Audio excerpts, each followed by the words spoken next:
আব্বা খালি কিছু নিতাম রাস্তা মধ্যে কত সুন্দর কত কত পরে তা হে একটা তেহ লাগে না। আমি প্রতিদিন লই দেয়াম, আমার কি কমতি পড়বো? বলদা জামাইটা বুলাইতে আছে তাই বাজার থেকে একটা ফাঙ্গাস মাছ লই গা। এত গুরু গোস খাওয়ার মুখ হইছে না, এরে গুরু গোস খাওয়াইলে আমার লস হইব। আব্বা আমি কেমন আছি? হু জামাই তুমি কেমন আছো আমি কেমন কইয়াম, পাগলে বেরো গেল লাগিয়া আর রাত হয়ে গেলে কি লইছ? আব্বা রাগ করুন কে রে? আমরা বাবার সঙ্গে কই দিছি কুচু কুচু লই দিতাম, রাতে তাই দিয়ে হাইরে কুচু। আমি তো দুইটা লইছি, আমার আব্বা আইলে গাছলি ভরে লইতো। হে জামাই কুসু মুসু লইয়া যাওয়াতে কুসু মুসু লইয়া আয় বসে এফিন দেখে আইছো গুসল আর ফ্যান পিঞ্জার হাফ প্যান্ট পিন্ধে আয় বসে। এল্লা হলে দিলা কোথাতে? আব্বা না ঠিকাই দিতে হলে গপ্প করতাম, তখন আমি কি গপ্প করে আম? হে জামাই গুতুর গুতুর অরে কি কইবা কও?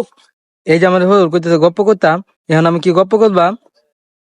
আব্বা না বে করতুন। হারাম দাদার আমার কথাটা শুনছে? আরে আমি বিয়া নহলে তুই বউকে পাইছ? আব্বা না মেলা গাদা গপ্প বুঝে না। আমি কি আইনে বউ বে করতি? আমি তো আমার বউ বে করতি। বেসাচ্ছা আমার কথাটা শুনছে? আমার মান সম্মান সব শেষ করে আইছি, সমাজ আমি মুখ দেখাইতাম পারতাম না, আমি আর বাঁচতাম না, আমি মরে গেছি গা। এল্লা শুচ্ছু আব্বা আই ন মরে যেতে তুন, এন্ড আমরা আব্বা মরে যেতে এখন মরে গেতে। ইয়াল্লা জামাই কি কও, বেওয়াই মরে গেছে? তুমি তাড়াতাড়ি বাদ যাও, আমি গুছ গাছ করে আইতাছি, তুমি তাড়াতাড়ি বাদ যাও।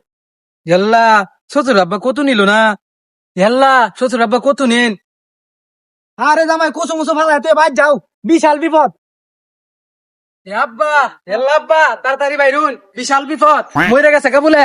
হ্যাঁ হ্যাঁ কি হয়েছে কখনই কি হয়েছে? শ্বশুর আব্বা কইছে বিশাল বিপদ, আর কইছে মরে গেছে কে বলে। আয় রে আমার অত ভালো বে ওইটা মরে গেছে গা। আয় রে কি করার। আচ্ছা তুই গুছাই গেছে এলো যাওন তো লাগবো তাড়াতাড়ি গুছাই গেছে এলো। আইন না দেন, আমি যাইতাম না। শ্বশুর আব্বা আমার লগে কুদাবাদি কয়ে, আমি যাইতাম না, আইন না দেন।